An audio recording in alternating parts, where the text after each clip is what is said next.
চুলার ঝামেলা আর রোদের ঝামেলা এই দুটোই ছাড়া আজকে তৈরি করে দেখাবো জলপাইয়ের কুচি আচারের রেসিপি। এই আচারটা কিন্তু অনেক বেশি টেস্টি হয় আর বছর জুড়ে ভালো রাখতে পারবেন যদি এই রেসিপিটি ফলো করে বানান। জলপাইয়ের কুচি আচার বানানোর জন্য লাগবে আমাদের 1 কেজি পরিমাণ জলপাই। জলপাইগুলো কিন্তু আগে থেকেই ভালো করে ধুয়ে পরিষ্কার করে নিতে হবে। এখানে আমি জলপাইগুলোকে গ্রেট করার জন্য নিয়ে নিলাম একটি গ্রেটার। গ্রেটারের যে মোটা সাইডটা আছে ওই অংশটাতে হচ্ছে আমি গ্রেট করে নিচ্ছি। এইভাবে কিন্তু ঘুরিয়ে ঘুরিয়ে আমি জলপাইটাকে গ্রেট করে নিচ্ছি। জলপাইটাকে গ্রেট করে নেওয়ার সময় কিন্তু একটু সাবধানে গ্রেট করবেন, হাত কিন্তু ছিলে যেতে পারে। আর এখন দেখতে কিন্তু ঠিক এরকমটা হয়েছে। ঠিক এভাবে করেই কিন্তু আমি সবগুলো জলপাই গ্রেট করে নিয়েছি। জলপাইগুলো কিন্তু অবশ্যই গ্রেটারের মোটা সাইডটা দিয়ে গ্রেট করে নিতে হবে। এভাবে করে গ্রেট করে নিলে কিন্তু সময়টা বেঁচে যায় অনেকটা। সবগুলো জলপাই কিন্তু গ্রেট করা হয়ে গেছে। জলপাইগুলোকে কিন্তু ঠিক এরকম আমি মিহি করে নিয়েছি, দেখতে পাচ্ছেন। এখন আমি এখানে দিয়ে দিব স্বাদ মতো লবণ আর চিনি দিয়ে দিচ্ছি 1/4 কাপ। চিনিটা যার যার স্বাদ অনুযায়ী চাইলে আর একটু বেশিও নিতে পারবেন।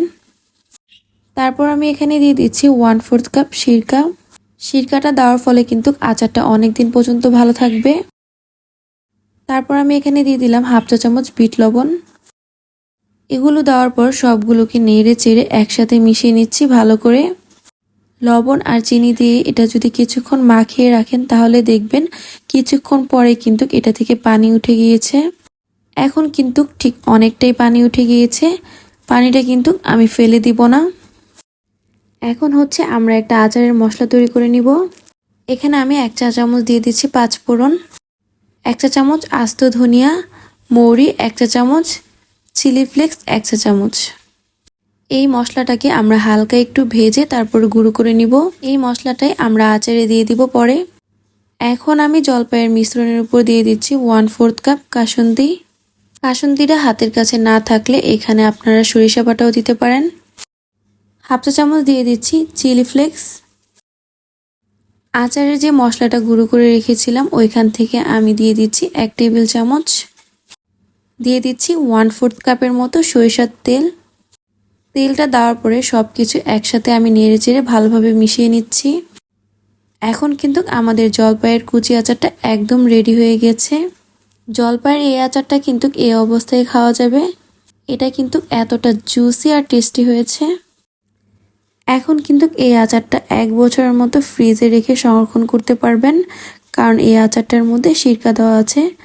শুকনো একটি কাচের বয়মে ভরে এটা ফ্রিজে রেখে দিলে 1 বছরের মতো ভালো থাকবে, কারণ আচারটাতে সিরকা দেওয়া আছে। এভাবে করে আচারটা একটা বয়মে রেখে উপর থেকে ঠিক এইভাবে তেল দিয়ে দিতে হবে। উপরে একটু তেলটা বেশি করে দিবেন, এতে করে কিন্তু আচারটা নষ্ট হবে না। ঠিক এভাবে কিন্তু তেলটা উপরে ভেসে থাকবে। এভাবে করে কিন্তু চুলার ঝামেলা আর রোদের ঝামেলা ছাড়াই এই জলপাইয়ের কুচি আচারটা বানিয়ে নিতে পারেন। এই আচারের টেস্ট কিন্তু অন্য যে কোনো আচার থেকে আলাদা।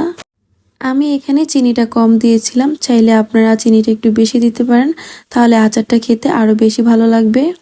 আশা করছি আজকে আমার এই জলপাইয়ের কুচি আচারের রেসিপিটি সবার কাছে ভালো লেগেছে।